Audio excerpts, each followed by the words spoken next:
Welcome to ENVE 445, Water and Wastewater Treatment Engineering. This is Module 1, Fundamentals of Water and Wastewater and an Overview of Treatment. In this module, we're going to give an overview of water and wastewater treatment and reuse systems, talk about drinking water, discharge, and reuse regulations, learn about flow rates, concentrations, and how to calculate loadings,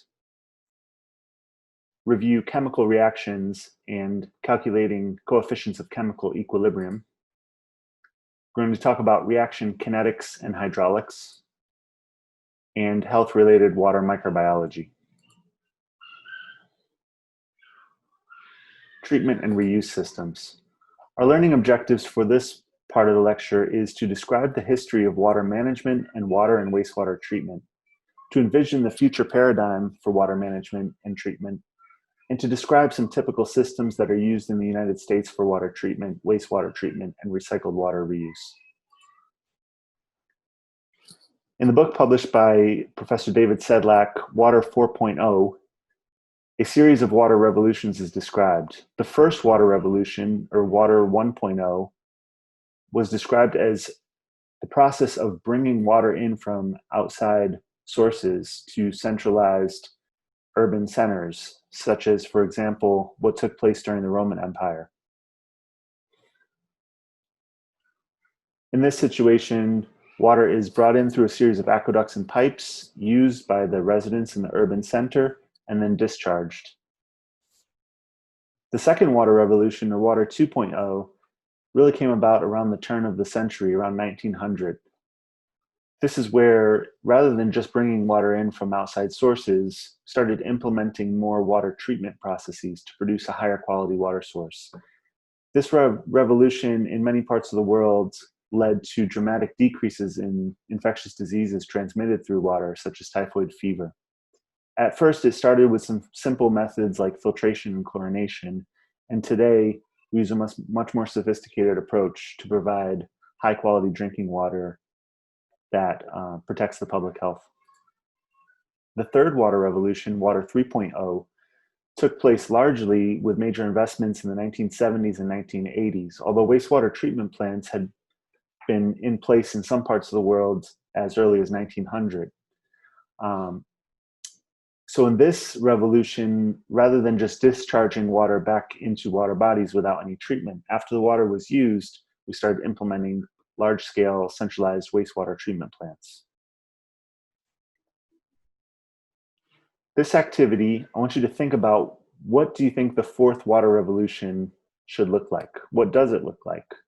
What will be the future of this water system? How can we improve upon the paradigm that's laid out in Water 3.0? So discuss your thoughts in small groups, share and discuss as a class.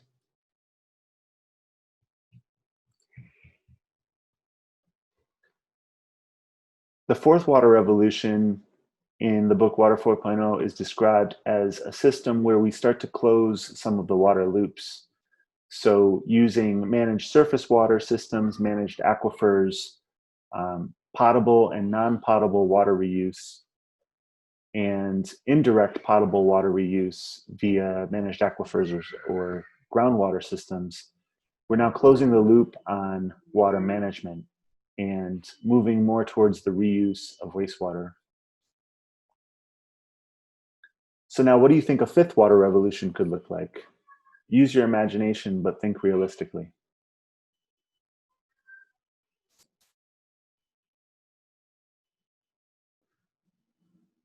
Now, getting into some of the treatment processes that are currently used in the United States and in particular in California, this is an overview of the water reuse process cycle.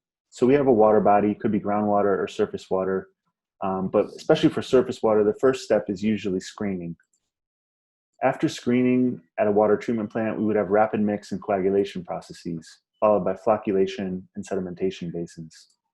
In some cases, we may also have media filtration systems to remove solids that are flocculated during the first process.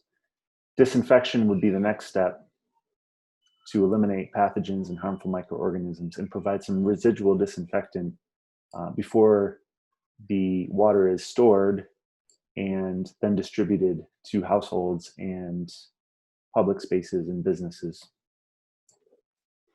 So after water is used, it's collected in sewer systems and gets sent to a sewage treatment plant, and the processes used for treatment there start with preliminary treatment, removing large solids by screening and grit removal. After that, it would go into primary clarifier, where you settle out larger settleable solids, followed by biological treatment. In many cases in the United States, this takes place using the aerobic activated sludge process. After biological treatment would be secondary settling to remove some of the flocks created during biological treatment. After that would be tertiary treatment for some systems, which might include media filtration or other types of membranes. From there, in indirect potable reuse systems in California, the typical treatment train would consist of ozonation, followed by biological filtration, membrane filtration, reverse osmosis, and then after that, a UV or advanced oxidation process. From there, water would be conditioned and sent back to a surface water body for indirect potable reuse, where it would be drawn out again and treated at the potable water treatment plant. So in blue, we have the processes that correspond to the potable water treatment plants. In orange, we've got processes that correspond to the wastewater treatment plants. And the green processes here are shown to represent what would take place at an advanced treatment plant in indirect potable reuse systems. Now, we could also have some wastewater treatment plants that, after secondary or tertiary treatment, provide some level of disinfection and then discharge back into surface water bodies, where we have what we call de facto reuse, where the water is being indirectly reused for potable sources, but in a way that's unplanned or not managed as well. So you can see with the managed indirect potable reuse systems, we have a number of additional treatment processes that provide additional barriers for reducing the concentration of pollutants and constituents. And in the future, the next step in California, and this is already being done in many other parts of the world, is to go directly from the advanced water treatment plant over to disinfection, storage, and distribution in what we would call a direct potable reuse system. So here you can see the many different processes that are used that provide multiple barriers for reducing the concentration of pollutants and constituents in a water reuse system. A little bit more into detail about what technologies and what processes are used in conventional water treatment systems. This figure here shows that if you have influent from surface water, first step would be screening, followed by some pH control, the addition of an oxidant or disinfectant, followed by rapid mixing and the addition of a coagulant. After that, you would have flocculation sedimentation. The solids that settle during that process would be sent to dewatering. You've got then, after that, in some cases, the addition of a filter aid like a polymer, followed by granular filtration, media filtration, and the final step would be the addition of an oxidant or disinfectant for disinfection process before it's sent to the distribution system. And I want to note here that it's important to consider that in water treatment processes, while the focus is generally on the water stream, we also have solids processing that needs to happen, such as the solids from dewatering processes or filter waste wash water.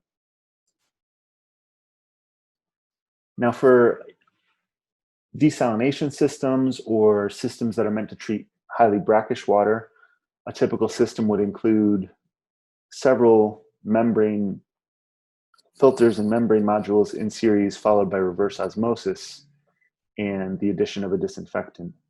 So this process produces a highly concentrated brine solution, which must be managed or disposed of appropriately. A little bit of a closer look at traditional or conventional aerobic biological wastewater treatment systems. You can see here raw wastewater collected from the sanitary sewer system first gets treated in preliminary treatment, so screening and comminution to get rid of the larger materials and break up larger solids into smaller pieces, followed by grit removal, which would get rid of some of the heavier and inorganic solids that might be in the sewage, We might have an equalization tank to try to stabilize the fluctuating flow rates that are typical in sewerage. And then after that, the first step in the primary treatment would be primary settling, where we settle out the heavier sludge and solids, separate out some scum, and discharge the clarified effluent over to the secondary treatment system, where you have, in the case of activated sludge, an aerobic treatment reactor, where you've got biological activity and the bacteria are breaking down the organic matter in the wastewater. After that process, you go into a secondary settler or clarifier, where you settle out that biomass, basically the active bacteria that are degrading the organics. A portion of those bacteria, that biomass, would get returned in the return activated sludge line, and then a portion would get wasted in secondary sludge, which in some cases gets mixed with primary sludge and treated in a separate solids handling process. After secondary clarification, if there's tertiary treatment, that typically would consist of some type of filtration, followed by disinfection, and you can either produce tertiary or, without the tertiary treatment, secondary effluent. So some slight variations of these biological systems, especially when nutrient removal is an important priority.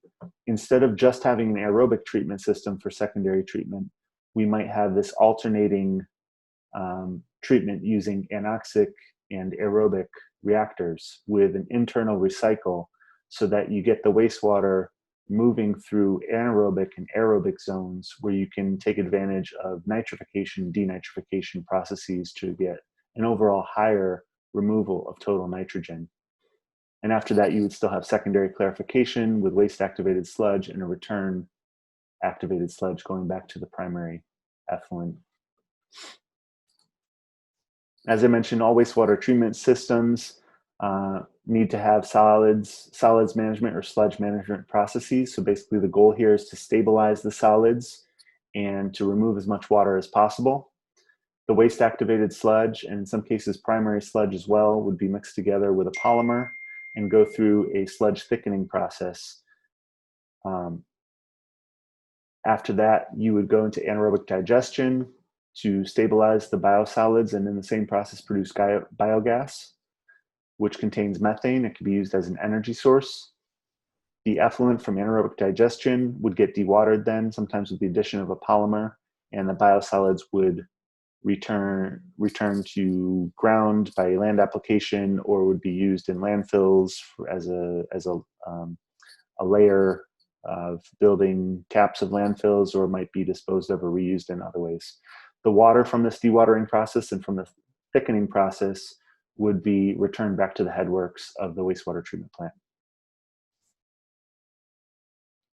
An advanced water treatment and purification system, again, would take the tertiary effluent from a wastewater treatment plant and produce a purified water product. The different plants used throughout the world might use slightly different variations of technologies in this process, but essentially it would consist of membrane filtration followed by reverse osmosis. In some cases, like you saw in the previous example, in the case of Southern California, it's typical to have ozonation, biological activated carbon filtration before the membranes, but typically after RO, after the reverse osmosis process, you'd have advanced oxidation and disinfection, or in some cases UV advanced oxidation processes, followed by disinfection or water conditioning, decarbonation, or the addition of lime, to produce a purified water product that can be returned back to a surface reservoir, a groundwater reservoir, or a directly used in a direct potable reuse system. The next topic we're going to discuss is drinking water discharge and reuse regulations. So our objectives here are to describe how ambient water quality is regulated and how discharges are permitted in the United States, explain how drinking water is regulated in the United States, and describe the history and the current challenges associated with regulating water reuse in California. So ambient water quality is authorized under the Clean Water Act. And under this act, the US EPA has established criteria which serve as recommendations for state and tribal governments, so that they have guidance to develop ambient water quality criteria that would be implemented at the state level or by tribal organizations. These criteria generally fall under 4 categories. So the first category, aquatic life criteria, this essentially measures how much of a chemical can be present in surface water before it is likely to harm plant or animal life. And the EPA designs this criteria to protect both freshwater and saltwater organisms from either short-term or long-term exposure. Biological criteria are indications of how healthy a water body is based on the types of macroinvertebrates that are present in the riverbed. So the analysis basically consists of delineating a portion of the river that's going to be analyzed, collecting a sample of macroinvertebrates from the riverbed, and then determining which species those macroinvertebrates belong to. And certain species of macroinvertebrates would tend to only exist in rivers and water bodies that have very high quality, so they may not be very tolerant to pollution or to sediment buildup. And other microorganisms or macroinvertebrates, would be more present in greater percentages in rivers and streams that have low water quality and high sediment buildup because they have higher tolerance, for example, to those conditions. So the distribution of how many macroinvertebrates of different species would give an indication of how healthy the water body is. The third criteria category is human health. And under this category, the EPA has designated for pollutants that can harm humans' health when they either drink water or if they eat seafood from contaminated surface water. The criteria determine how much of a specific chemical can be present in a surface water before it is likely to harm human health. And based on this research, EPA develops guidelines and maximum contaminant levels for different chemical pollutants. The last criteria is microbial recreational criteria. So bacteria and other pathogens from wastewater can make our waters unsafe for humans to swim in or to recreate in. So the EPA develops criteria that determines when a water is safe for recreational activities such as swimming or boating or fishing. And there is a push in the scientific community to shift from the use of traditional microbial indicators like fecal coliforms or E. coli to an approach that's more based on direct evidence of contaminants that are human associated or associated with human feces, which would be more directly linked to human health.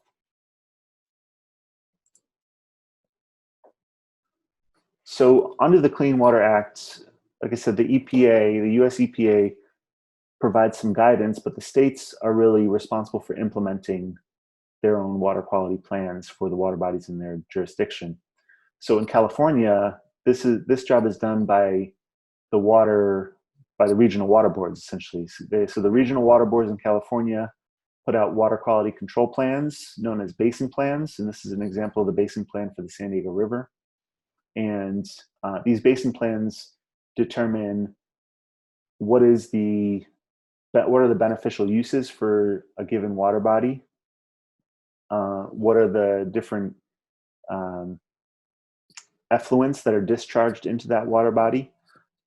If there is some criteria to manage the pollution in a water body, it would also specify TMDLs or total maximum daily limits of a particular pollutant like nitrate or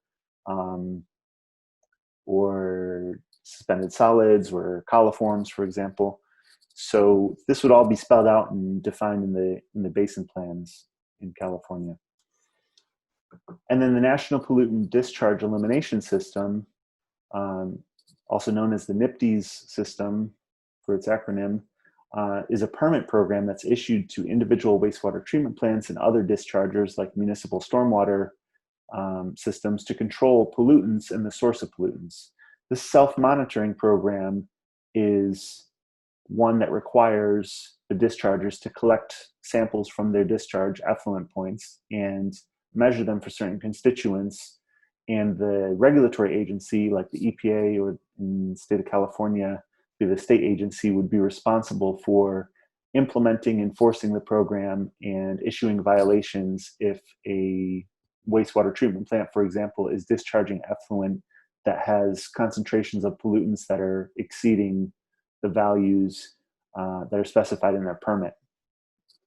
So the permit program includes, like I said, those effluent standards for municipal wastewater treatment plants. Basically, to what level do constituents have to be removed by the wastewater treatment plant in order to be safely discharged to the water body?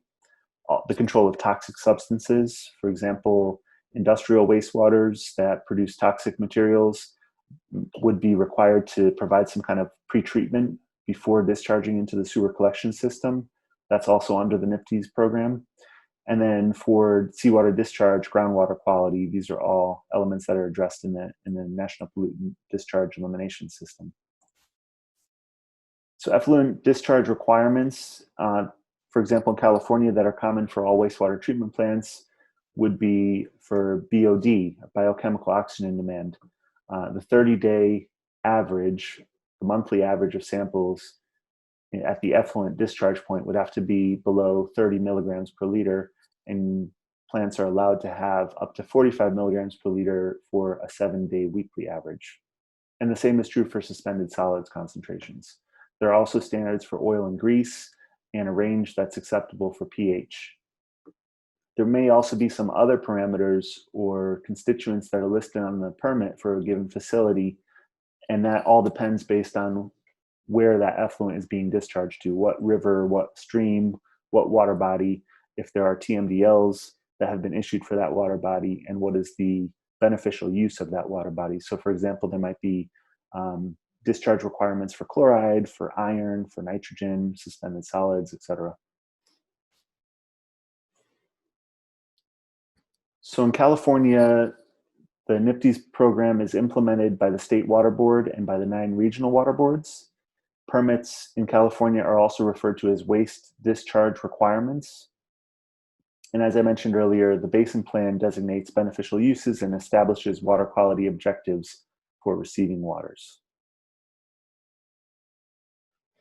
And this is an example of some of the information that you'll find on a discharge permit for facilities, for example, in California. This is the city of Oceanside, which has 3 facilities listed on their permit: the San Luis Rey Water Reclamation Facility, the La Salina Wastewater Treatment Plant, and the Mission Basin Desalting Facility. All these facilities share a common outfall, which is the Oceanside Ocean outfall. All right, so that discharge location discharges the treatment plant effluent as well as waste brine from the reclamation facility and the desalting facility. And it discharges into the Pacific Ocean, as you can see here. So you would also, on the NPDES permit, you would see information about the facility, such as the name, the address, the contact person with their phone number, the mailing address, the type of facility, and what flow rates are permitted from these facilities. And here you can also see for the Pacific Ocean, which is the receiving water body name for this particular permit, you can see the beneficial use categories that have been designated for that water body. So for the Pacific Ocean, there's quite a few of them, including navigation, contact water recreation, non-contact water recreations, fishing, wildlife habitat, marine habitat, aquaculture. There's a number of different beneficial uses. So those are all important when the state authority determines what is the effluent limits for certain constituents in the wastewater. And you would also typically see a plan or a map showing the location of the facilities, the location of the outfall, and the service areas. Another resource where you can find information about effluent discharge requirements and compliance with the permit program is through the ECHO database, which is the Enforcement and Compliance History Online resource that is managed by the US EPA. So here you can search for your facility. You can find information about how many times they were in or out of compliance over the past year, what the violations were for, and much more information. So we're going to do a quick activity here. What I want you to do is find the effluent discharge requirements and data from the wastewater treatment plant that serves the area where you live or where your family lives or where you go to school or any other location that you want to choose. So some questions to answer as you look through these online resources is for that particular discharge permit, what is the receiving water body?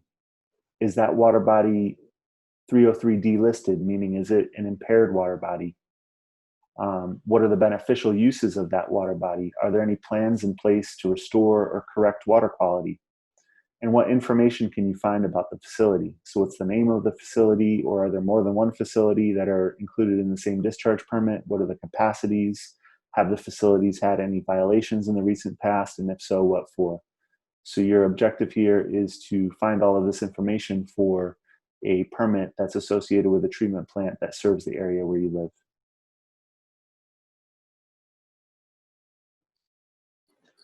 All right, now moving on to drinking water standards. So that first section there covered ambient water regulations that control the water quality in surface water bodies like rivers, streams, and lakes. But now drinking water standards, for example, were established in 1914 by the Public Health Service in the United States with the objective to protect public health. They were then revised in 1962. In 1948, the Water Pollution Control Act was established to control pollution of surface waters. And in 1972, this became further clarified under the Clean Water Act, where water pollution control programs for all states were defined by the EPA, and permits were required to discharge into water bodies. Shortly after, in 1974, you have the start of the Safe Water Drinking Act, which has been revised several times since then. So through this act, maximum limits on the level of contaminants permitted in drinking water were established.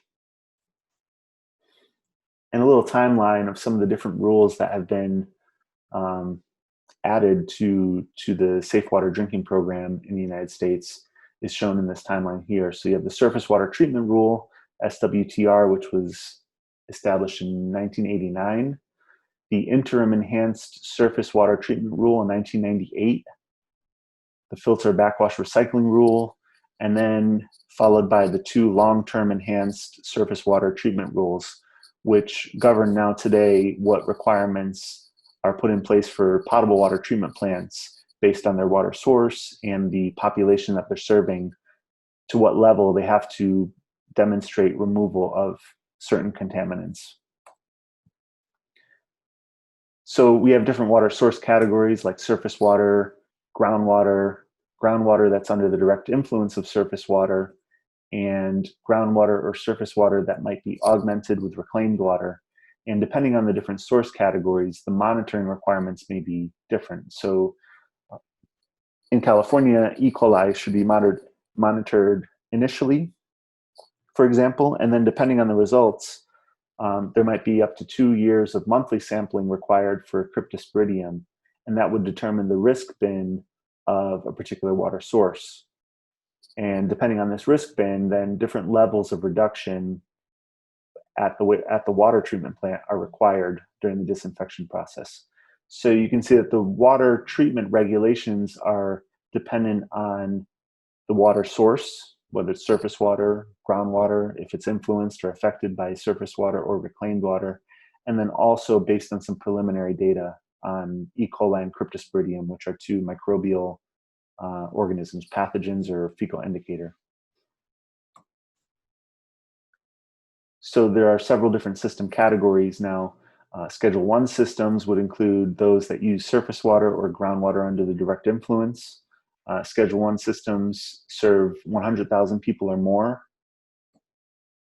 We have Schedule 2 systems, public water systems that use surface water or groundwater under the direct influence, and these serve 50,000 to up to 99,999 people, so just under 100,000. And then we have Schedule 3 systems, which include public water systems that use surface water or groundwater under the direct influence, and they serve between 10,000 and 50,000 people. and Schedule 4 systems, which are for small-scale systems serving fewer than 10,000 people. Again, using surface water or groundwater under the direct influence. In terms of contaminants that are regulated, so I mentioned a little bit about the microbial contaminants like E. coli, Cryptosporidium, but there's also a wide variety of chemical contaminants that are regulated under the drinking water guidelines. And that's every 5 years, the EPA publishes a list of contaminants that typically increases every time. So CCL, the Contaminant Candidate list, was CCL1 was first passed in 1998 and then updated again in 2005 with CCL2, 2009, CCL3, and the current version CCL4, which was established in 2016. And so each time, every 5 years, this list gets updated with new contaminants that are currently unregulated and known or anticipated to occur in public water systems. And these contaminants get assigned either a maximum contaminant level goal. This is a public health objective, which is not enforceable. The treatment technology effectiveness is not considered. And human and animal toxicological data are used to establish this goal. The way this is done is by the extrapolation of observed effects from animals that are subjected to high doses and extrapolating that to low doses that would be anticipated in humans. Then we also have maximum contaminant levels, or MCLs. These are enforceable standards, and they set the highest concentration that's allowable for a contaminant. And so these are established based on a risk assessment approach, which involves having an understanding of the reference dose, for example. This is the dose at which there's no effect for chronic and lifetime exposure without a significant risk to humans. So basically, how high of a dose can a human be exposed to without having a chronic or significant risk? And drinking water equivalent levels, which are lifetime exposure levels where no adverse health effects would occur if the exposure was only coming from drinking water. So the drinking water equivalent level is calculated as the reference dose multiplied by body weight divided by the amount of drinking water that's consumed per day. Then we have the average daily dose, which is calculated as the concentration of a chemical of concern in the water multiplied by the ingestion rate of water, liters per day, multiplied by the exposure frequency, so how many days per year is a person exposed to the water, and the exposure duration, how many years in a person's life are they exposed. And the product of those four figures is divided by the product of body weight in kilograms multiplied by the averaging time, which is the period over which exposure is averaged. And for non-carcinogens, the averaging time is equal to the exposure duration times 365 days per year. The risk, which is calculated as the product of the average daily dose divided by the reference dose, is used to determine if there is a likely health effect. So if the risk is less than 1, the health effect is less likely to occur if there was an exposure. So let's do an example problem related to this, just to better understand these concepts. The concentration of mercury, let's suppose that in a drinking water source, the concentration is 2 parts per billion, which is known to have started 3 years ago. The reference dose for mercury is equal to 3 times 10 to the negative 4th milligrams per kilogram per day. So assuming that the average adult drinks 2 liters of water per day and weighs 70 kilograms, we're going to calculate the drinking water equivalent limit, as you can see here, drinking water equivalent level, calculate the average daily dose, and the risk for mercury ingestion.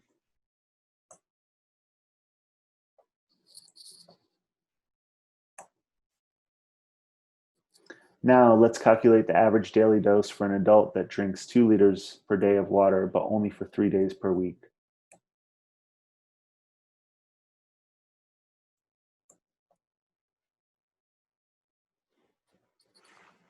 All right, next we're going to talk about the background on water reuse regulations in California. So a little history of water reuse in California. Planned potable reuse operations in California started as early as the 1960s and the 1970s with Los Angeles County Sanitation District's Montebello Forebay project and the Orange County Water District's groundwater injection project, where they blended recycled water and imported water into the aquifer for storage. One of the potential risks associated with wastewater reuse in this way is the transmission of diseases caused by water pathogens, which can be present in high concentrations in wastewater because they're shed in very high numbers in the excreta of infected individuals. Therefore, regulations are put into place in California ever since 1978 that determine to what level the water has to be treated if it is part of an indirect potable reuse system. So these regulations have gone through several improvements over the years. In 2012, the National Water Research Institute commissioned an independent advisory panel that led to the publication of a report that examined possible criteria for direct potable reuse. And shortly after, there was another revision made to the California regulations that govern indirect potable reuse of recycled water via groundwater augmentation. And that regulation still stands to this day. A year later, there was a framework for direct potable reuse published also by NWRI. And in 2018, in part based on those recommendations, the California Water Resources Control Board, or the Water Board, adopted new regulations for indirect potable reuse via surface water augmentation. And phase one of San Diego's Pure Water Project is going to be the first project in the state that will be regulated under this new rule. So what are those regulations for water reuse? For pathogens, like I said, the Division of Drinking Water requires that treatment achieves at least a 12 log reduction of enteric viruses, a 10 log reduction of Giardia cysts, and a 10 log reduction of Cryptosporidium oocysts from raw wastewater. And these levels were established based on a criteria where the desired risk of infection from a pathogen was to be less than 1 out of 10,000 annual probability. So that's basically saying, on average, a person's individual probability of getting infected in a year must be less than 1 in 10,000. And these recommendations were also established using conservative assumptions. So that's the regulations requirements for water reuse systems in terms of pathogen reduction. There are also limits for chemical constituents, like maximum contaminant levels that we discussed earlier, as well as notification levels for when the constituent concentrations reach a certain level that the public needs to be notified about it. Monitoring and removal requirements for constituents of emerging concern are also specified in the water reuse regulations. Right. Next, we're going to talk about flow rates, concentrations, and loadings.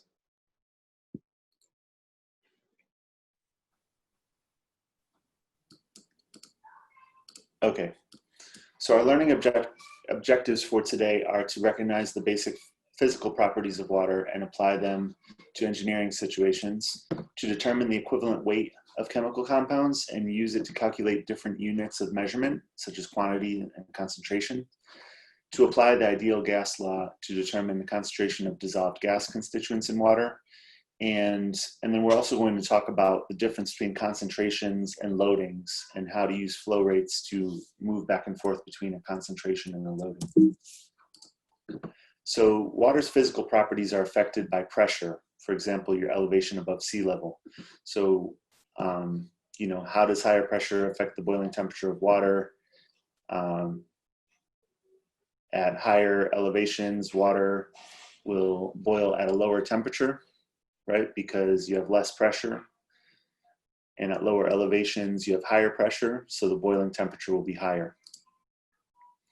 Water's density also depends on temperature and pressure. So frequently in some engineering applications, we might assume that water has a density of 1,000 kilograms per cubic meter, but it really depends on the temperature. So at 0 degrees, if it's ice, the density is less. If it's water, the density is about 1,000. At ambient temperatures like 15 degrees Celsius, the density is actually 999. And then up at 100 degrees Celsius, the density is lower. And so what happens to warmer river water as it empties into a larger, colder body of water, like an ocean outfall?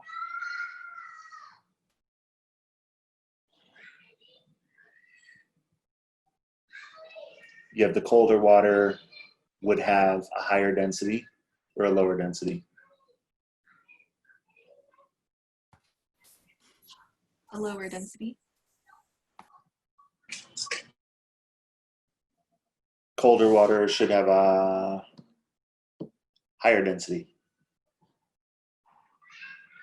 And warmer water would have a lower density. So the warmer water will sit on top of the colder water. And for example, you can see this if you make a coffee, for example, and you pour the cream in before you pour the coffee, then the colder cream will sit at the bottom. And if you pour the warmer coffee slowly, it'll rise to the top and you'll have a separation between the cream and the coffee. If you do it the other way around, put the warmer coffee in first and then you pour the cream, everything's going to mix together because the cream is going to want to go to the bottom, which will cause mixing. So we have the same effect at an ocean outfall or a lake outfall. River water tends to be warmer than a larger body of water like an ocean or a lake. So that river water is coming in at a lower density. And because of that, it's going to stratify, right? So that's important when it comes to mixing and the concentration of pollutants at outfalls, especially with oceans and lakes. Physical properties of water. Okay, so water is a very good solvent. And what does that mean? It means that constituents, especially ionic and polar species, dissolve very easily into water. They like being dissolved in water. And the reason for that is because water is polar itself, right? So you have H2O, the molecule has slightly positive charge on one side, slightly negative charge on the other side. So water is a very good solvent, and this is the reason why water in the environment tends to have lots of dissolved ion species in it, like bicarbonate or calcium, sodium, sulfate. All right, so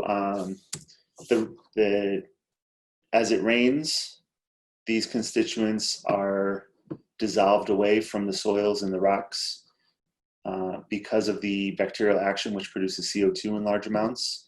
And that leads to chemical reactions that create these species that are more easily disassociated and become dissolved constituents in water. So when we extract groundwater, when we extract surface water for drinking water systems, they tend to have lots of ions in them. All right, so determining equivalent mass or equivalent weight. This is one of the fundamental skills we're going to practice and learn today. So equivalent mass or weight is defined as the molecular weight in grams per mole divided by the z-value. And the z-value is the amount of a compound that will react with or supply a mole of hydrogen atoms in an acid-base reaction, or a mole of electrons. So either a mole of protons or a mole of electrons in a redox reaction. So here are some examples.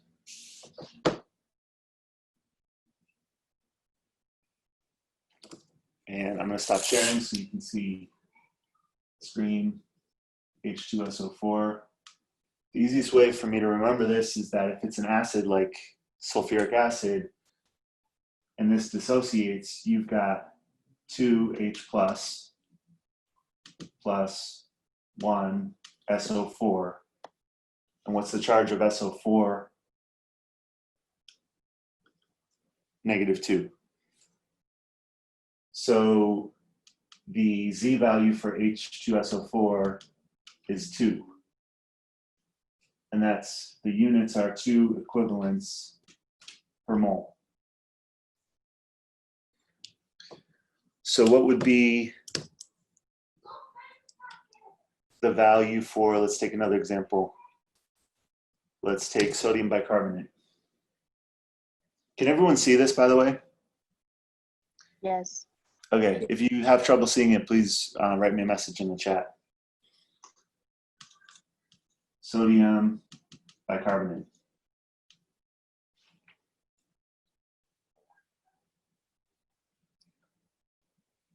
When this dissociates, what are you going to get? What ions are you going to get? You're going to get Na plus bicarbonate. What are the charges on those ions? You've got +1 for Na, got -1 for HCO3. So Z for this molecule, Z is equal to 1 equivalent per mole.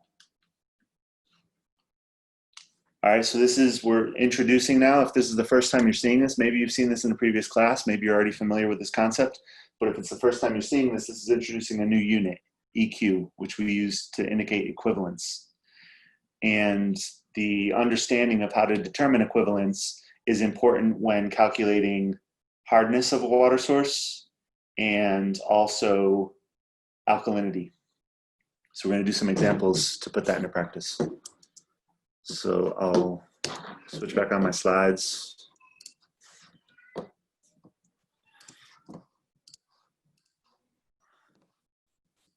Okay, and we have other examples here too, like alum, for example. You've got 2 aluminum molecules, sorry, 2 aluminum atoms, and you've got 3 sulfate ions that when it dissociates, each of the sulfate ions has a charge of -2, right? So 3 times -2, -6, right? So the aluminum ion has a charge of 3 plus, and you have 2 of them. So 2 times 3 is 6. So the Z value for alum is 6. And that's 6 equivalents per mole, right, is the unit. All right, so that gets us into expressing concentrations of constituents in a water source. And we can express concentration of these constituents in a lot of different ways. We can express it as a mass, which is probably what we're most familiar with, grams per liter or milligrams per liter. We can express it as number of moles. So, you know, just in a system or in a volume of sample, we would have the number of moles of the constituent. We can also calculate the mole fraction, which is the ratio of moles of a given solute to the number of total moles of all components in the solution. We can use moles per liter as a volumetric concentration, so the moles of the solute per liter of solution. We can express it as a molality, right? So the moles of a solute per the mass of the solvent, kilograms, so moles per kilogram. We can also express it as a normal concentration, normality. So that's equivalents per liter. And in order to get the normality, we're going to need to use the equivalent weight, which again requires that Z value, equivalents per mole. We also use the terminology very frequently in environmental engineering, parts per million, parts per billion. So parts per million would be the mass of the solute divided by the mass of the solution, and we're normalizing it to have the same units, grams per gram. And since it's parts per million, it would be grams per million grams. This, for dilute solutions, this comes out to be approximately equal to milligrams per liter. So frequently in environmental engineering, it is common to use those two interchangeably, parts per million and milligrams per liter. But note that there is the assumption there that the density is equal to 1,000 or equal to 1, right? Depending on the units of density. And as you saw, the density of water, depending on the temperature, can fluctuate by a small amount. So, but that's an approximation. Parts per million is approximately equal to milligrams per liter. Parts per billion then would be micrograms per liter. And it is mass of the solute in grams per billion grams of solution. We can use this as a mass per mass. We can also express it as a volume per volume. And in some cases for air constituents, air quality, we might use parts per million on a volumetric basis. All right, so let's do an example. If you are following along with the course reader, these examples should all appear almost identically to what we're doing or very similar example problems in the course reader. That's listed under your reading assignments for this module. So this example is to determine the mass concentration, molarity, and normality of a 1 liter solution containing 20 grams of calcium carbonate. All right, so for this example problem, we've got 20 grams of calcium carbonate, and that's dissolved into 1 liter of water. And we're asked to calculate the mass concentration, the molarity, normality, and the mole fraction. So for the mass concentration, it's as easy as just dividing 20 grams by 1 liter, and that gives us 20 grams per liter concentration. Now, to convert to the molar concentration, we need to know the molecular weight or the formula weight of CaCO3, which is equal to 40 grams per mole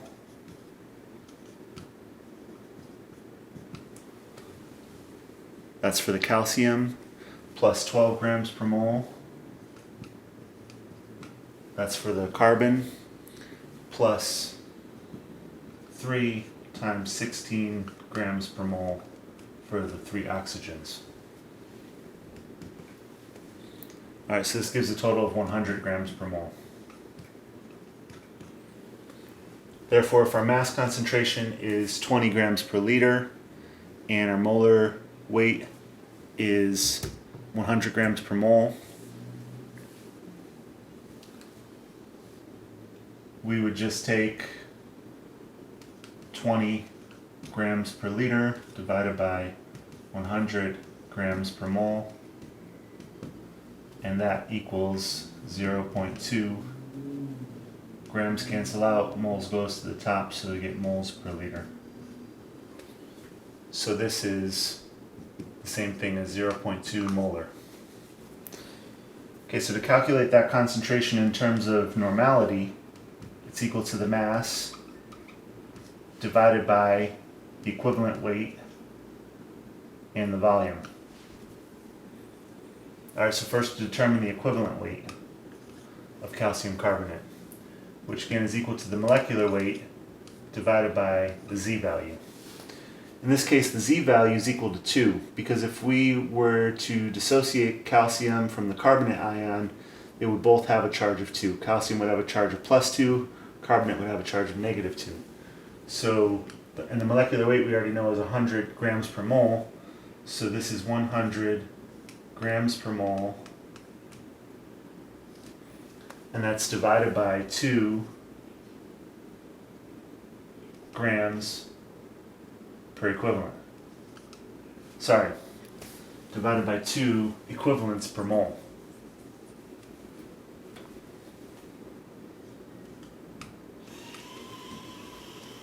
All right, so the moles are going to cancel out, and it's going to give us grams per equivalent, and it's equal to 50.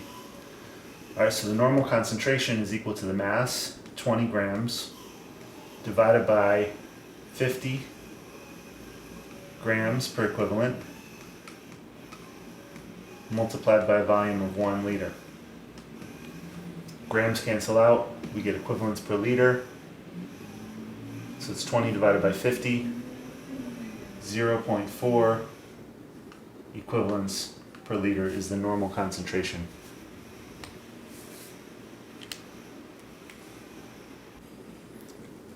All right, so to get the mole fraction, we need to determine how many moles of water are in this solution and how many moles of calcium carbonate are in this solution. So let's start with the water.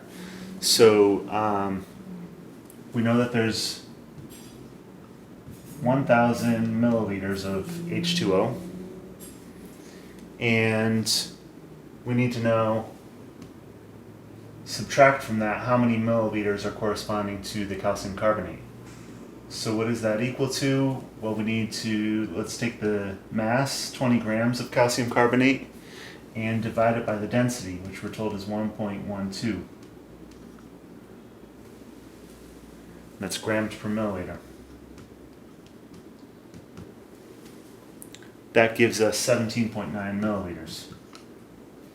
Okay, so therefore we take 1,000 milliliters of solution minus 17.9 milliliters.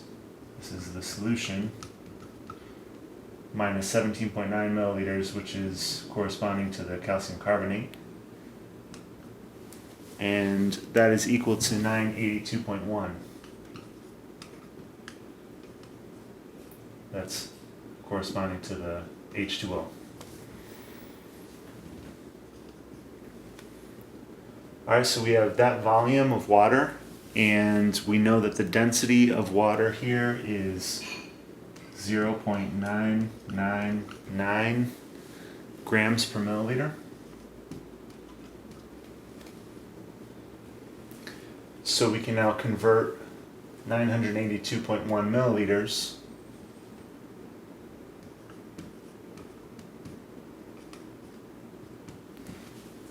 into a mass, which is equal to 981.1 grams. Now the molecular weight of water is equal to 18 grams per mole.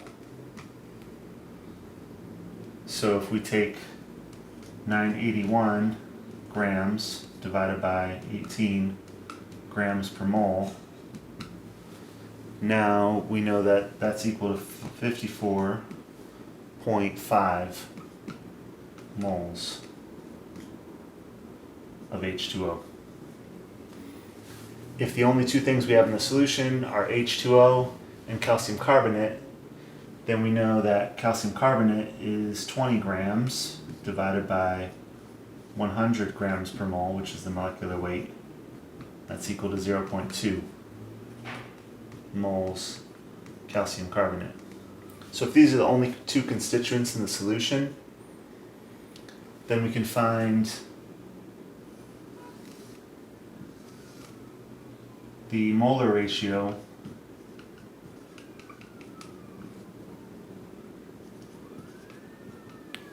equal to 0.2 moles of calcium carbonate divided by 0.2 plus 54.5 moles of everything.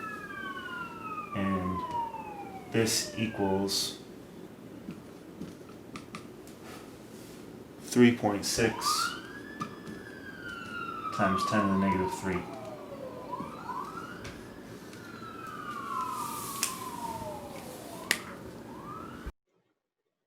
Okay, the next concept to understand here is ion balance. So ion balance is essentially a principle that's based on electroneutrality, where the equivalence of cations must be equal to the equivalence of anions in a water solution. So if we take all of the cations that are dissolved in a water solution and we sum up the number of equivalents per liter, or the milliequivalents per liter concentrations, that should be equal to the sum of the equivalent concentrations for all anions.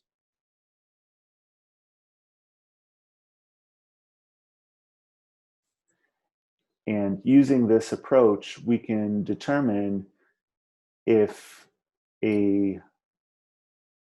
let's say we have test data from the laboratory that reports back the concentrations of certain ions in a water source.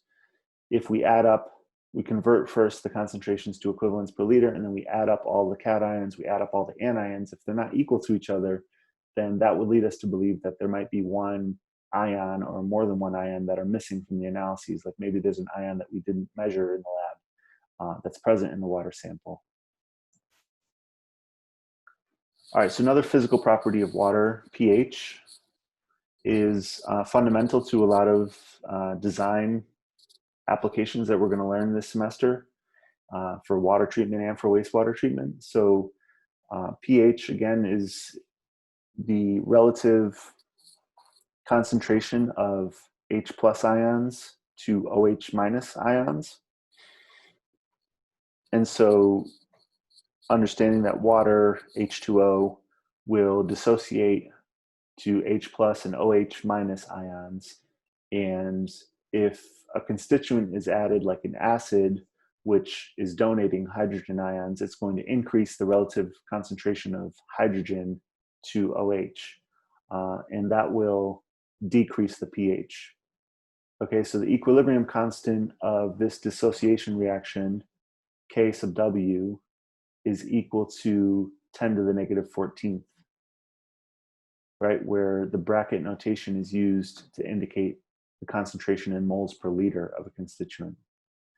The acidity of the water is related directly to the concentration of hydrogen ions in solution. So pH is really just a notation which indicates that we're referring to the negative logarithm of the concentration of H plus ions, which is the same as the log base 10 of 1 over the molar concentration of H plus ions. All right, so that's the way that we can calculate pH if we know what the molar concentration of H plus ions is. And since the equilibrium is equal to 10 to the negative 14th, this is on the log scale again, that is where we get this range that pH can go from 0 up to 14. So right in the middle, 7 would be where we have neutral pH. So that would be where the concentration of H plus and OH minus are both equal to each other. They're both equal to 10 to the negative 7th, for example. And then if we add a base to the water or we add an acid, the pH will change, and we can calculate the magnitude of that change based on how much acid is added. So let's do an example problem. Consider a solution of hydrochloric acid with a concentration of 37% and a density of 1.2 grams per milliliter. How many milliliters of this solution and deionized water are needed to obtain a total volume of 500 milliliters of solution that has a concentration of 1 equivalent per liter, which is known as 1 normal solution?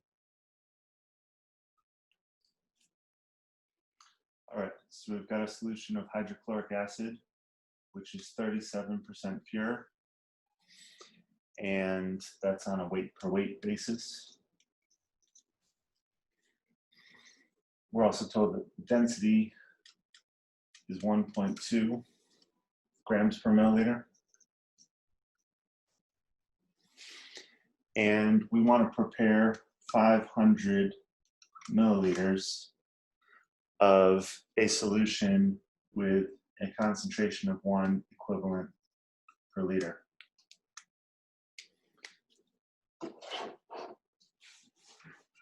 All right, so the formula weight for HCl is equal to 36.45 grams per mole. Because the dissociation of HCl will provide 1 hydrogen ion, we know that the equivalence is 1. So therefore the equivalent weight equal to 36.45 grams per mole divided by 1 equivalent per mole.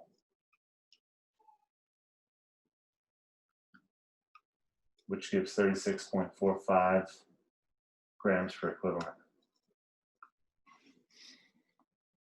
In order to make a 1 normal solution, with a volume of 0.5 liters, we need to calculate the mass of HCl.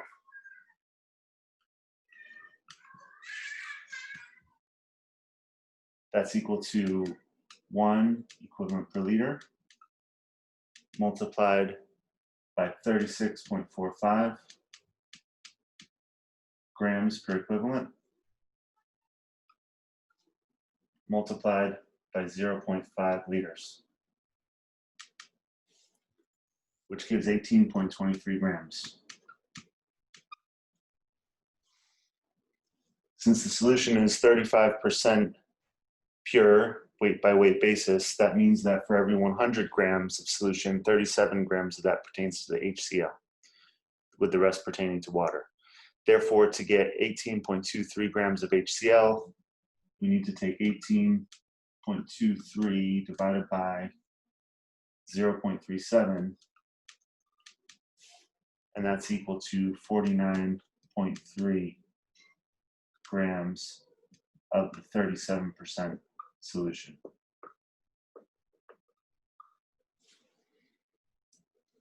Final step is that since we know the density of the solution is 1.2 grams per milliliter, we can calculate the volume needed, which is by taking 49.3 divided by 1.2, so that's grams divided by grams per milliliter, which gives us 41.1 milliliters.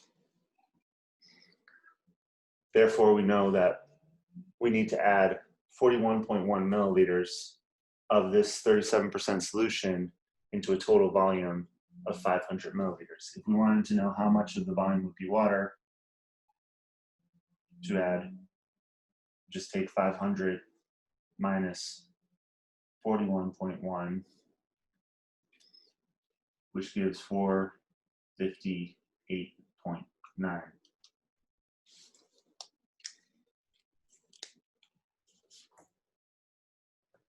All right, let's do another example.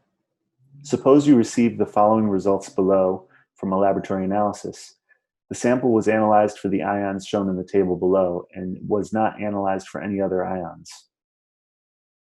So the assumption here was that these ions are the only ions present in large quantities in this sample. But we want to check that. So let's do a check where we calculate the total equivalent concentration of anions and the total equivalent concentration of cations, and check to see if those two are equal to each other.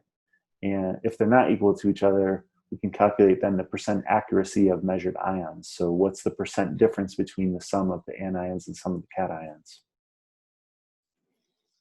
First thing we want to do with an example like this is set up a table containing the cations on one side and the anions on another side, as well as their mass concentrations. Then we need to determine what the equivalent weight is for each of these ionic species. And using the equivalent weight and the mass concentration, convert the concentration into milliequivalents per liter. So let's do one example. So for calcium, the molecular weight is equal to 40 milligrams per millimole, and the Z value is equal to 2 milliequivalents per millimole. So dividing these two together, we get an equivalent weight of 20 milligrams per milliequivalent.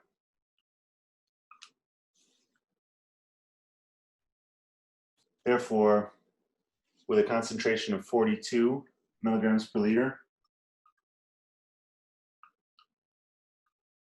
divided by 20 milligrams per milliequivalent,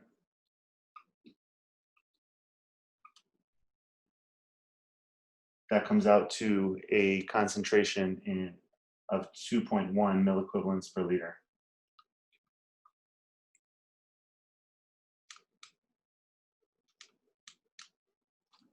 So you've got the mass concentration divided by the equivalent weight, and that's equal to the concentration in milliequivalents per liter. So let's do the same thing for bicarbonate, HCO3 minus. has a molecular weight that's equal to 61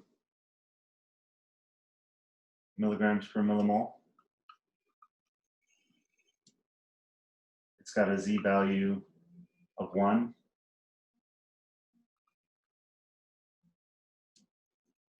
Therefore, the equivalent weight is equal to 61 milligrams per milliequivalent. The normal concentration is therefore equal to 115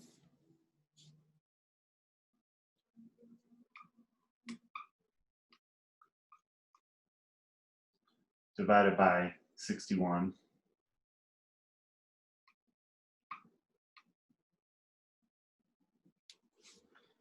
which is equal to 1.88.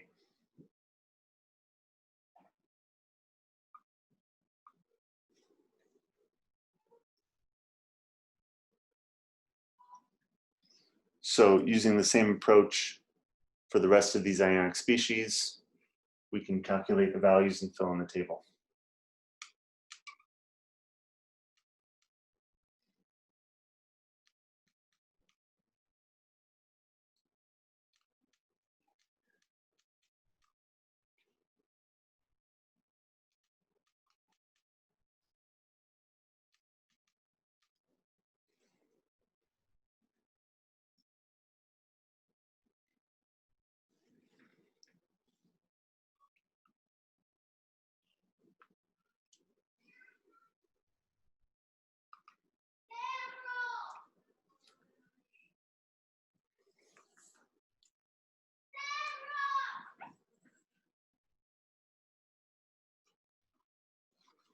The last step then is to add up all of the concentrations in milliequivalents per liter.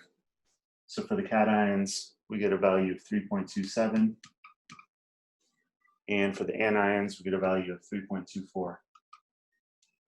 So they're almost equal to each other. And we can calculate the percent difference by taking the difference between the two and dividing that by the sum of the two.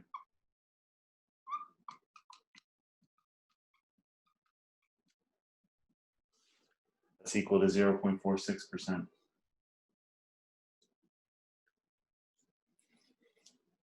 Since this is less than the threshold of 2%, it meets the acceptance criteria. Okay. Moving on to some more physical properties of water. So turbidity is a measurement that we use quite frequently in water treatment in particular, and in some cases in wastewater systems as well, or advanced treatment systems. Turbidity is measured based on scattering of a light source that's passed through a water sample. So this is a schematic showing how a turbidimeter works, where you have the light source pass through a lens and an aperture directed through the sample, which is placed in a glass cell. And you've got photodetector at 90 degrees for measuring turbidity of scattered light. And the light that's transmitted is picked up by an inline photodetector to measure transmittance. So this would be, it's essentially a measure of the clarity of a water source. And particles in water can cause scattering of light. So if there are more particles in the water, the turbidity would be higher. There's other ways too, of course, to quantify the number of particles in water. So we can use electron particle size counting, we can use microscopic observation, but we can also use gravimetric techniques like filtration and evaporation to measure the number of particles or the mass of particles in water.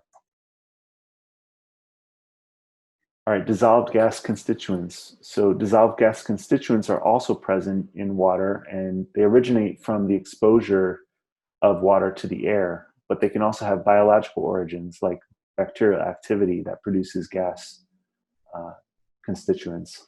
And so since our atmosphere is mostly made up of nitrogen, oxygen, carbon dioxide, these are the gas constituents that tend to be the most dominating in dissolved in water sources. But we also have, like I said, byproducts from microbial metabolism, such as ammonia, gas, methane gas, and hydrogen sulfide gas. Chlorine and ozone dissolved gas constituents are also present in water and treatment processes, and that's usually because we add them there in order to use them as a disinfectant, for example.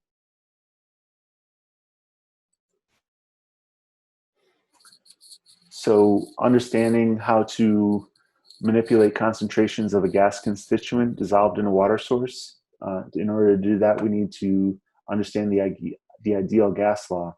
So this is the equation that says that PV, or the pressure multiplied by the volume of gas, is equal to nRT, which is the number of moles of gas multiplied by the temperature in kelvins multiplied by the universal gas law constant.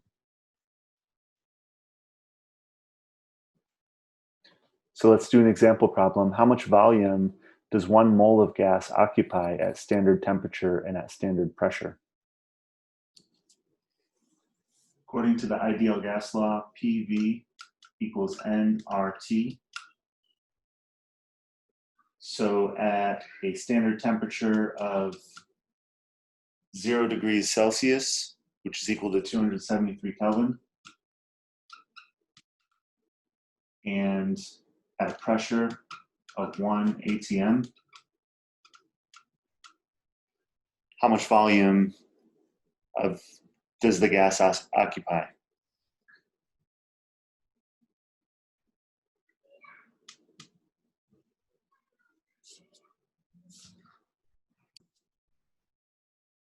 According to the ideal gas law, PV is equal to nRT. So the question is, at a temperature of 273 Kelvin and a pressure of 1 atm, how much does 1 mole of gas occupy in terms of its volume? So what we have to do here is rearrange. So volume equals nRT over P. N is equal to 1 mole. R is the universal gas law constant. So that's equal to 0.08205. And the units are atm over moles per liter Kelvin.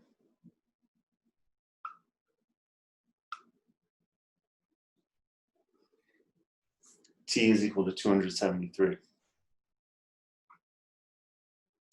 Kelvin. So the kelvins cancel out, the moles cancel out. We're dividing the whole thing by 1 atm. So the atms cancel out, and we're left with liters in the numerator. And if you do the calculation, you get a value of 22.4 liters. Let's do another example problem. What is the equivalent concentration in parts per million, volumetric parts per million, for 13,684 micrograms per cubic meter of hydrogen sulfide dissolved in a water source under standard conditions? So 0 degrees Celsius and 1 atm pressure. And then how does that change at 25 degrees Celsius? So for this example, we'll use this equation, which converts between the mass concentration, micrograms per cubic meter, and the volumetric parts per million concentration.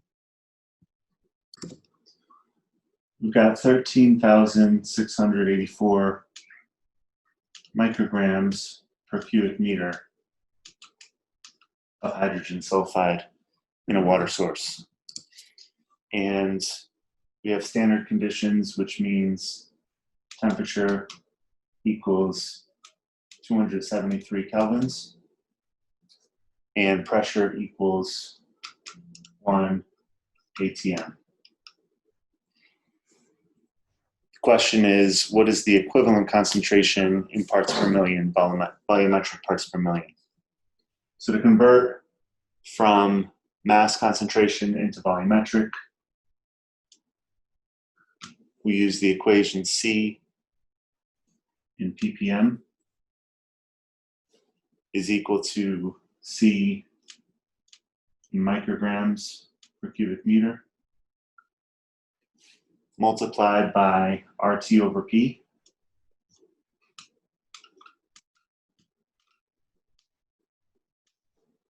And that whole thing divided by the molecular weight in grams per mole. So this gives us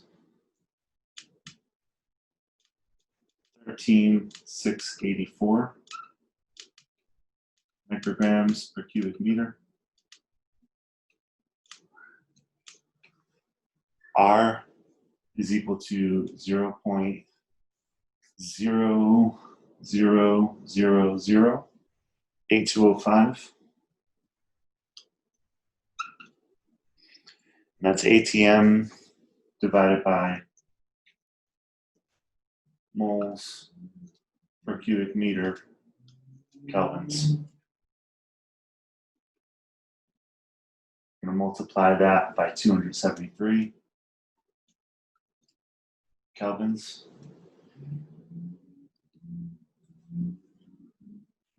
Divide this by 1 ATM.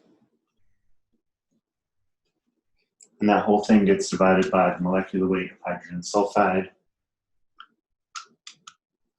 which is equal to 34.1 grams per mole.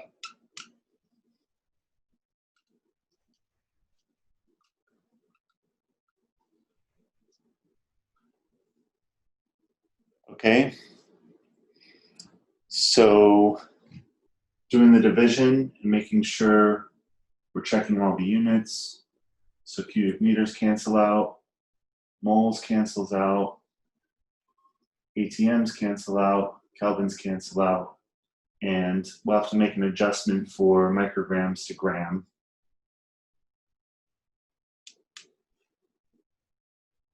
This should give us a value of 9.0 parts per million.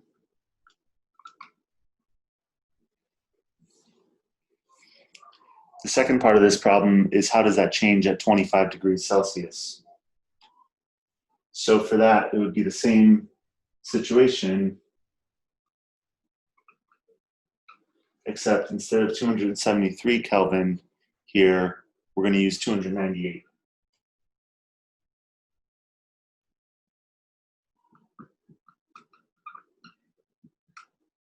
So if we plug 298 into this equation and do the calculation, we should get a value of 9.8 parts per million. The last objective here is to understand the relationship between concentrations and loadings. So concentration is a mass per unit volume, for example, milligrams per liter. A flow rate, we know, is a volume per unit time. So we can express that as liters per day, cubic meters per day, million gallons per day, etc. A loading is calculated by multiplying the concentration by the flow rate, which provides the units of mass per unit time. So in this example here, let's suppose we have water flowing through a pipe and the flow rate is 100 liters per day, right? So this point right here in the pipe, 100 liters of water pass by that point every day. The concentration of a given pollutant is 3 milligrams per liter. So if we were to fill up 1 liter bucket of water coming out of that point in the pipe, we would have 3 milligrams of the constituent in that 1 liter. Loading then is calculated as the flow rate multiplied by the concentration. So 100 liters per day multiplied by 3 milligrams per liter, which gives a loading of 300 milligrams per day. And what that means is that 300 milligrams of this pollutant pass through that point in the pipe every day. As an example problem, let's calculate the total load of constituent A in the influent of a treatment plant, given that the concentration is 300 milligrams per liter and the flow rate at the influent is 5,000 liters per day.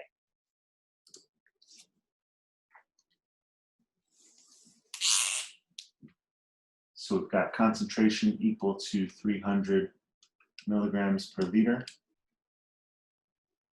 flow rate equals 5,000 liters per day.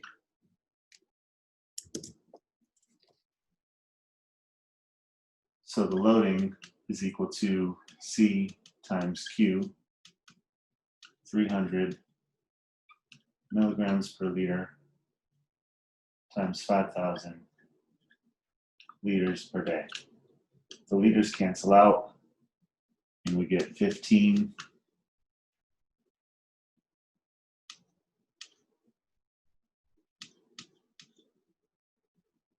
1.5 million milligrams per day, which is equivalent to 1.5 kilograms per day. For the next example, let's assume that a water treatment plant has determined that 15 milligrams per liter of ferric chloride and 4 milligrams per liter of polymer are required to optimize a coagulation flocculation process. If industrial ferric chloride is supplied to the treatment facility at a concentration of 40%, industrial stock polymer is supplied at a concentration of 50%, the flow rate of raw water coming into the system is assumed to be 300,000 cubic meters per day. Therefore, what flow rates should be provided for the ferric chloride and polymer dosing in this system? So our target concentrations are 15 milligrams per liter of ferric chloride and 4 milligrams per liter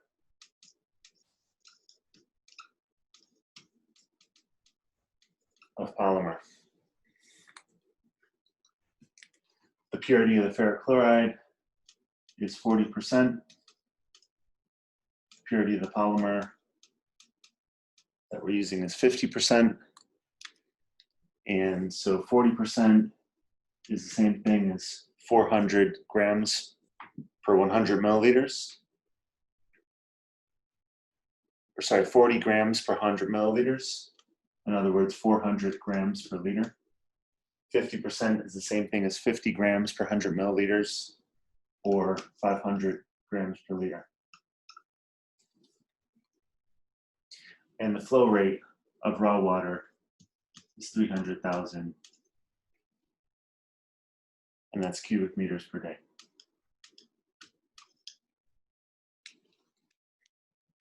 All right, so first, we know that milligrams per liter is the same thing as grams per cubic meter.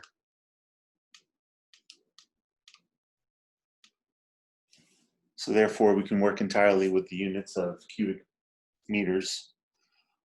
So first, let's do the calculation for ferric chloride. We've got 15 grams per cubic meter concentration multiplied by a flow rate of 300,000 cubic meters per day,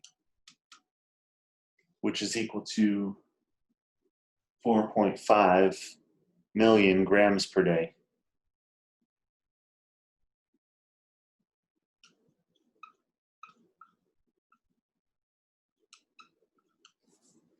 Or 4,500 kilograms per day.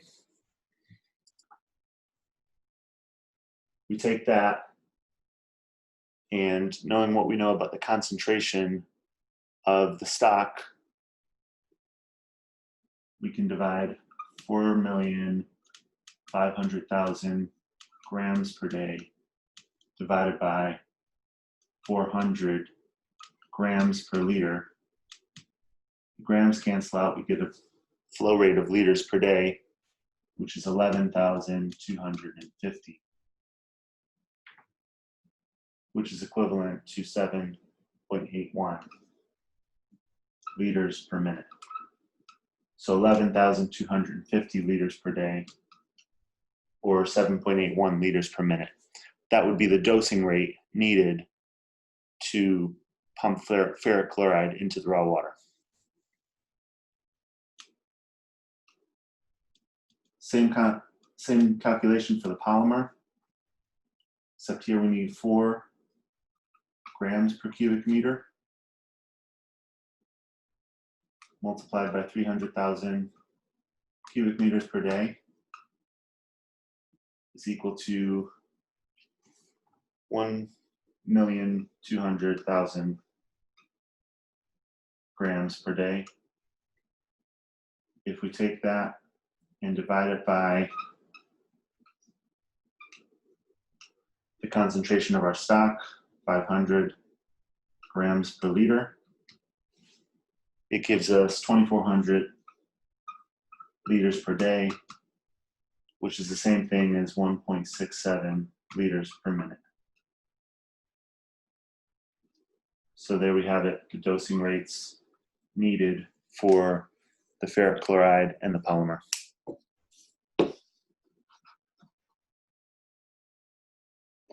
Okay, the next section, let's talk about chemical reactions, some basics about chemical reactions and chemical equilibria. So our objectives here are to distinguish between inorganic and organic chemical constituents, to calculate the hardness and alkalinity of a water sample based on laboratory data, to understand the fundamentals of chemical reactions and simplify elementary reactions in order to form overall reactions, to apply the fundamentals of chemical reactions in mass balance to calculate quantities or concentrations of substances that are produced or consumed, and to apply the fundamentals of chemical equilibrium to calculate the concentrations of different chemical species at a given pH. So if you recall from earlier in our lecture, most dissolved inorganic constituents, the most common ones in water are bicarbonate, calcium, sodium, sulfate, chloride, magnesium, etc. And we have others that might be present at lower concentrations. And if you also recall, according to the principle of electroneutrality, the concentration of these dissolved ions in milliequivalents per liter for all the anions must equal the concentration from all the cations, right? So if we have a table here with our cations on the top, our anions on the bottom, we've got their mass concentrations on the top and the bottom. We would calculate the milligrams per milliequivalent, so essentially the equivalent weight or the equivalent mass. And then from there, we can convert from mass concentration to equivalent concentration. And so you see in this example right here, if we add up the equivalent concentrations for calcium, magnesium, sodium, potassium, we get a total of 4.24 milliequivalents per liter. And that happens to be equal to the sum of the milliequivalents per liter concentration for all the anions. And so this would be an indication that these are most likely the only ions that are present in this water source. And you can see a graph here on the bottom that shows the makeup of this water source in terms of the proportions of the different cations, the proportions of the different anions. So if you did an exercise like this and you found that one of these was less than the other one, then you might assume that there is an ion that's present in your water source that perhaps was not analyzed in the laboratory. And based on this laboratory analysis, we can also, come up with some hypothetical combinations of constituents that could have resulted in this ion, this distribution of different ions. So for example, we might have 1.45 milliequivalents per liter of calcium bicarbonate, 1.34 milliequivalents per liter of magnesium bicarbonate. And so you can imagine the 1.45 here of calcium being consumed entirely by bicarbonate to form that salt, as well as magnesium. Then we'd have a small amount of bicarbonate left over, which might combine with the sodium, so 0.02 milliequivalents per liter of sodium bicarbonate. But then the sodium would also potentially combine with the sulfate to produce sodium sulfate. We might have a small portion of NaCl, sodium chloride, as well as potassium chloride.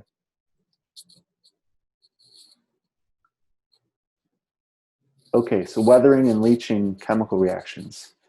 So during weathering and leaching, we have several different chemical processes that take place, such as dissolution, which is the breakdown of quartz into silicic acid and calcite, and then furthermore into calcium and bicarbonate ions. And that leads to the addition of ions into the water source. We also have oxidation reduction reactions, like redox reactions. This is where the oxidation state of a constituent changes. So some examples here would be the oxidation of pyrite to ferric hydroxide and sulfate. And this would lead to the addition of those ions in the water source. We have ion exchange reactions where you would have the interaction between negatively charged soil particles and sediments that would absorb cations such as sodium and maybe switch it out with potassium or vice versa. And in this example, the mineral that's formed might be structurally weaker and more susceptible to dissolution than the previous one, and that can lead to the presence of additional ions in the water source. We also have complexation reactions during weather and leaching processes. For example, in waters with high organic content, ion pairing reactions that can alter the activities of the reactants or products in other reactions.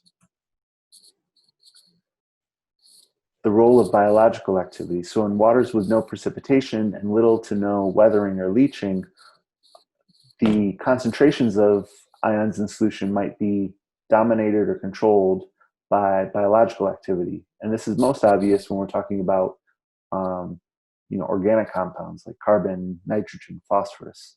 So one example, photosynthesizing aquatic organisms may remove enough CO2 from the water to increase the pH to values that result in the production of calcium carbonate. So that would be an example of how biological activity can influence the concentration of ions in a water solution. One way that we measure ions in a water source and quantify it is by the measure of hardness. So hardness is when we have multivalent cations, especially magnesium and calcium. These are often present in high concentrations in natural waters, and that's due to the soil and rock formations that they pass through after precipitation, as I mentioned in the previous slide. These dissolved cations can easily form precipitates, like carbonates, and they can react with certain anions in soaps, dyes, emulsifiers, which form the scale and the scum that can be problematic for users and for industries. And so the presence of these cations in a water source is referred to as hardness. And if you have more of these cations, you would refer to it as hard water. If you have a water source with fewer of these cations, you would refer to that as soft water. And we can calculate hardness based on the molar concentration that we know for divalent cations like calcium and magnesium, and also other divalent cations that might be present in solution. And also we would multiply each of those molar concentrations by the ratio of equivalent weights between calcium carbonate and the calcium ion or the magnesium ion, etc. That would allow us to standardize the units of hardness in milligrams per liter as calcium carbonate. So basically it's kind of like the potential for each of these constituents to react with carbonate to form a carbonate, and we're going to normalize it to calcium carbonate. So this is the formula used to calculate hardness, and if you had data on the concentration of calcium and magnesium, you can then calculate the total hardness in milligrams per liter as calcium carbonate. And based on these guidelines, these ranges of hardness concentrations, we could categorize the water as soft, moderately hard, hard, or very hard. So let's do an example problem using the data shown below. Calculate the hardness of a water with an alkalinity of 50 milligrams per liter as calcium carbonate and the following characteristics.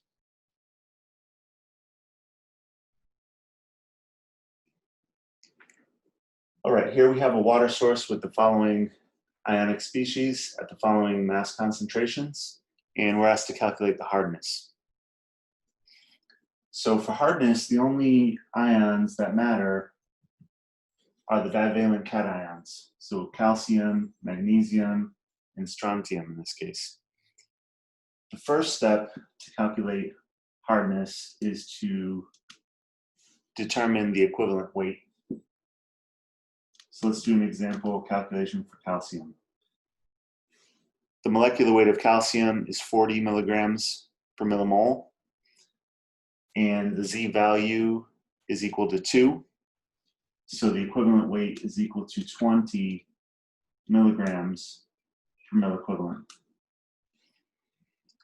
Next, we take that mass concentration of calcium,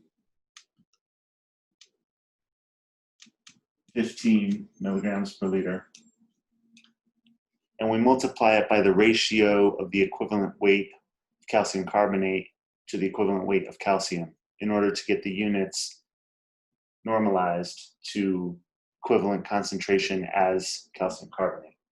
So it's 15 milligrams per liter.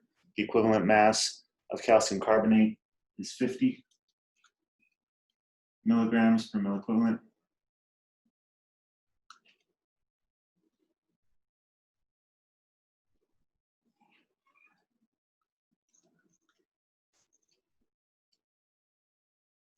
And we divide that by 20 milligrams per milliequivalent for calcium. This gives a concentration of 37.5. And the units here are milligrams per liter as CaCO3. So for the next one, magnesium, we do the same thing. The equivalent weight of magnesium is equal to 24.4 divided by 2, 12.2 milligrams per milliequivalent. Therefore, the hardness associated with magnesium is equal to 10 milligrams per liter times 50 divided by 12.2. And that's equal to 41. Again, it's milligrams per liter as calcium carbonate. Last one, strontium. Strontium has an equivalent weight of 43.8.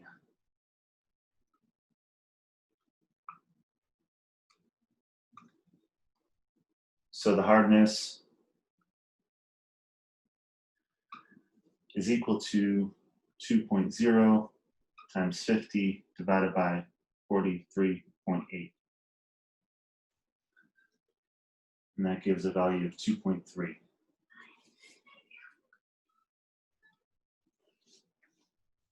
All right, so we don't need any of the information about the anions when we're calculating hardness.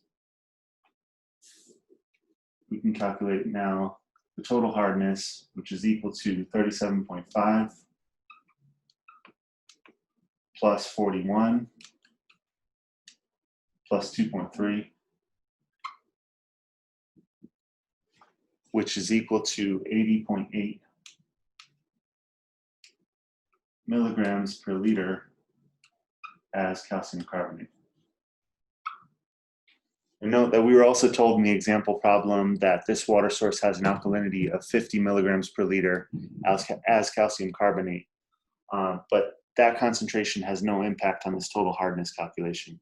The two parameters, alkalinity and hardness, just happen to use the same units, milligrams per liter, as calcium carbonate. But the answer to this example problem is 80.8 milligrams per liter.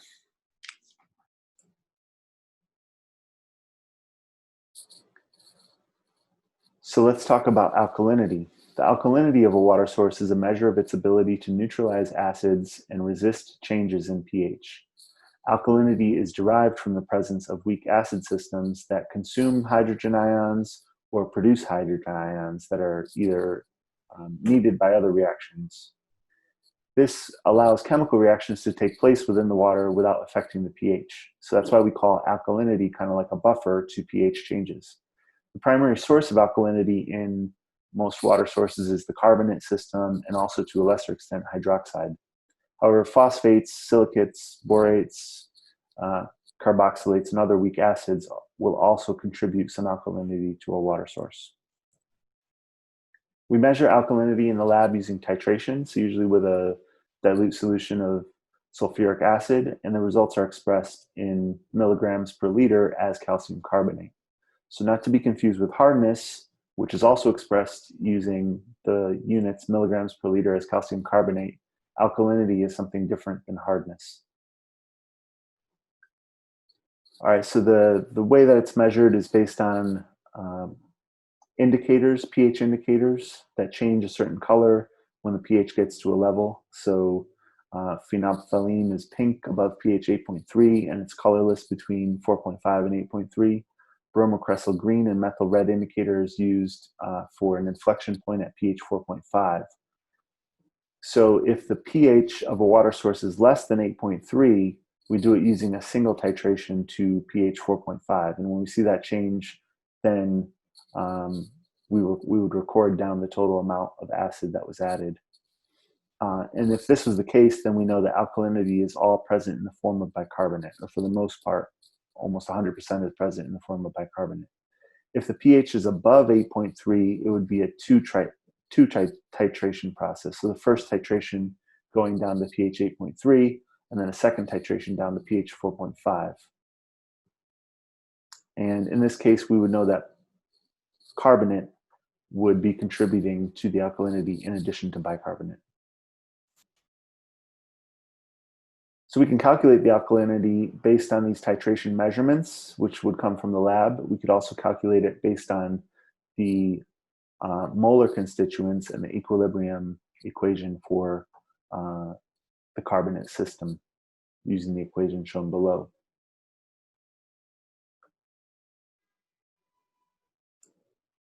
So let's do an example problem. A 100 milliliter sample is titrated for alkalinity using 0.02 normal sulfuric acid solution. A volume of 3 milliliters of acid is required to reach the phenolphthalein endpoint, and an additional 12 milliliters are required to reach the bromocressyl green methyl red endpoint. Calculate the phenolphthalein and total alkalinities and give the breakdown of carbonate and bicarbonate forms of alkalinity.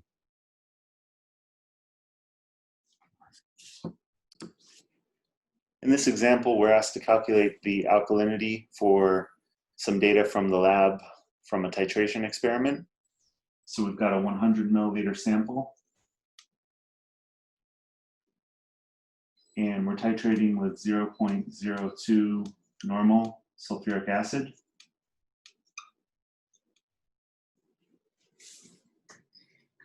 And it takes 3 milliliters to titrate down to N.1. Then it takes an additional 12 milliliters to get down to N.2. So we're asked to calculate the alkalinity and give a breakdown of carbonate and bicarbonate forms of alkalinity. The first step here is to calculate the alkalinity associated with the first endpoint, the phenolphthalein endpoint. So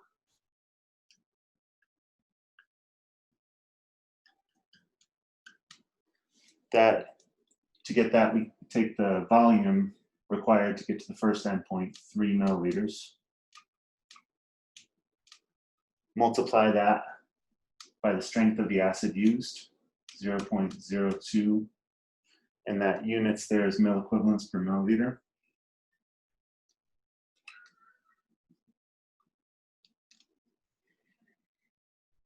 And then we're going to multiply that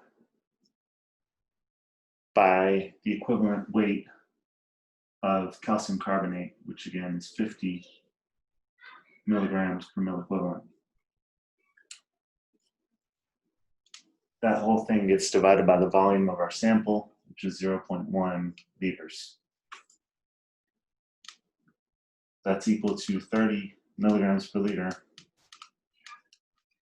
as calcium carbonate. Next, calculate the total alkalinity. using the same approach. So it takes an additional 12 milliliters to get to N.2, but we need to account for the total volume of acid used. That's 15 milliliters.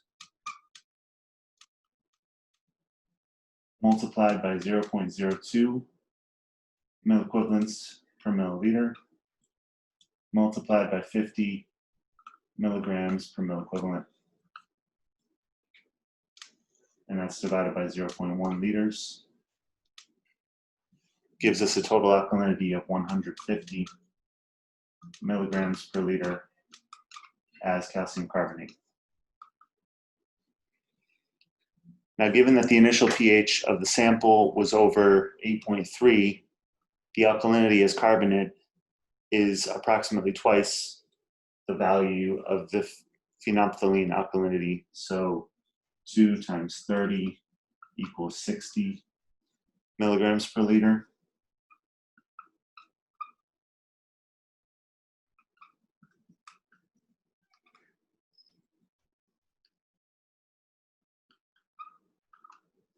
So that's the approximate portion of the alkalinity from carbonate.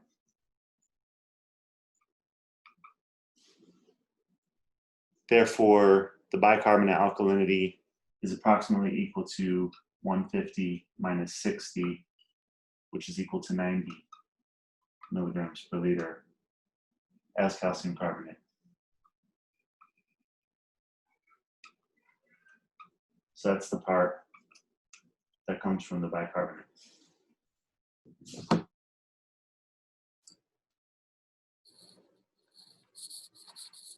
All right, so those are inorganic constituents that you would typically find in water, ions and anions.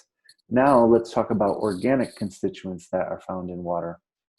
So organic constituents contain carbon atoms, which are often present in a ring or a chain structure, usually with hydrogen, oxygen coming off of the chain, and sometimes with nitrogen, phosphorus, or sulfur.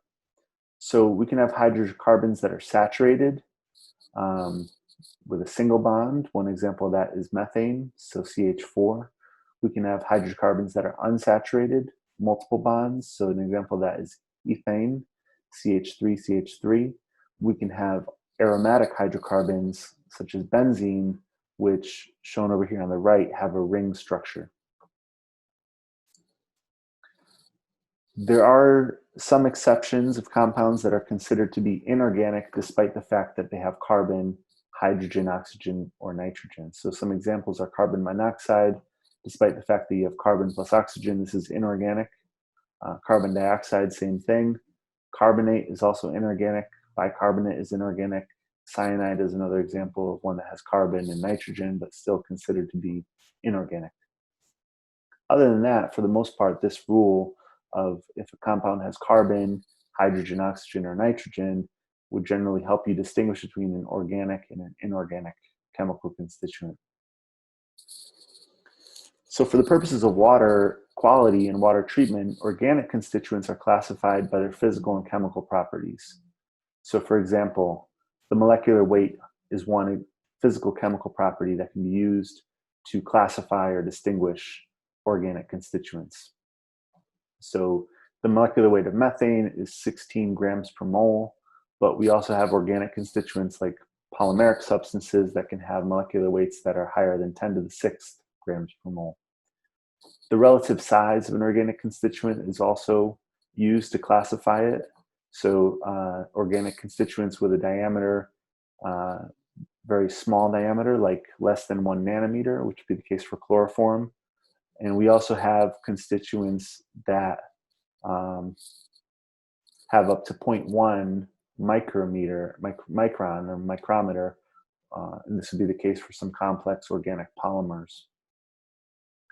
There are four main sources of organic pollutants in water sources. So natural organic material, of course, contributes organic constituents to water sources. We also have compounds originating from human activities like agricultural runoff and wastewater.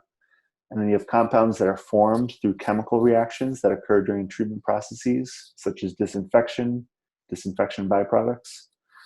We have compounds that are added or formed during the treatment and transmission of water as well. So those are the four main sources of organic pollutants.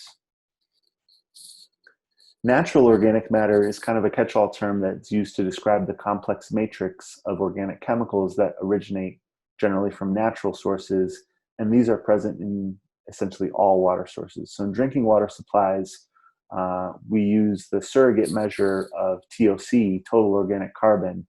We use that as a surrogate for how much natural organic matter is present in a sample.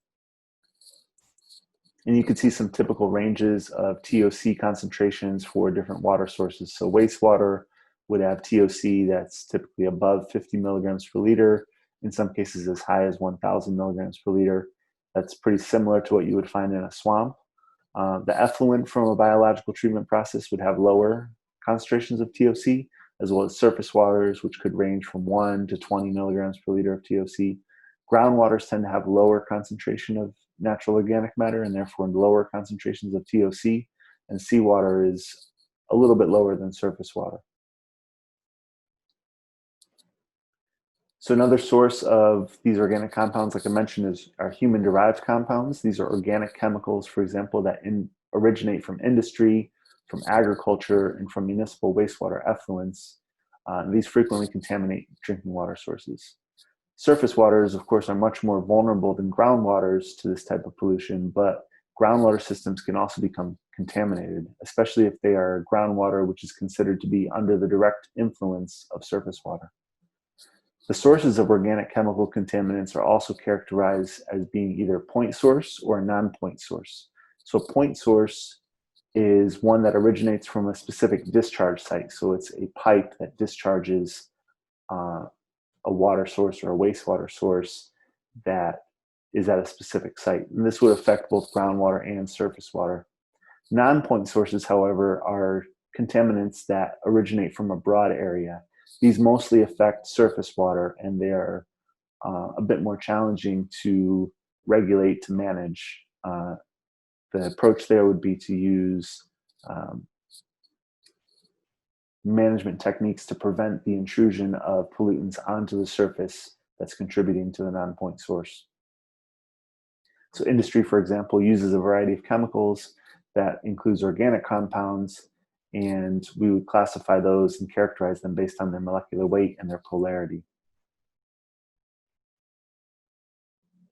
Here are some examples of some organic compounds that are commonly found in some water sources and that are regulated, for example, under the Safe Water Drinking Act, Safe Drinking Water Act. Benzene is produced from petroleum refining, coal tar distillation, a number of other industrial processes. It's used also as an intermediate in the production of more complex organic compounds, and it's also an additive to gasoline. We also have tetrachloromethane, which is used for the manufacture of fire extinguishers, solvents, and cleaning agents. We've got dichlorobenzenes, which are used as solvents. 1,2-dichloroethylene. This is used in the manufacture of vinyl chloride, for example. And a number of other sources of organic constituents that might make its way into a water body. Contaminants of emerging concern, or CECs, are defined as constituents that have been detected in water bodies. They may cause an ecological or human health impact. However, they are currently unregulated. So this could be because maybe they're new contaminants, they're newly discovered, or they are recently introduced into industry, for example. They might also be contaminants that have always been present, but they just weren't detected previously. All right, disinfection byproducts are another class of organic constituents that can be problematic in water sources because, as I mentioned earlier, one of the processes in water treatment is disinfection. And when disinfectants are added, those disinfectants can actually react with other dissolved constituents to form these disinfectant byproducts, which can actually have quite a bit of a harmful impact on human health. So here are 6 examples of disinfection byproducts. We've got chloroform is one example, bromodichloromethane, dibromochloromethane. So you see basically you start off with chloroform, and then these have different substitutions of bromide or hydrogen or chlorine at different points in the molecule. Disinfection byproducts originate from the reaction between chlorine and humic substances. And so humic substances are referring to things like natural organic matter. Humic substances are a type of natural organic matter. So these are a wide variety of different organic chemical constituents that would be naturally present in a water source. Some common surrogate measurements for organic constituents of concern in a water source include color, like a water color analysis, the UV absorbance, so how much of the UV light is absorbed by the sample, the fluorescence of a sample, concentrations of total organic carbon and dissolved organic carbon, and the concentration of total organic halogen. These are some common surrogate measurements for organic constituents of concern in water.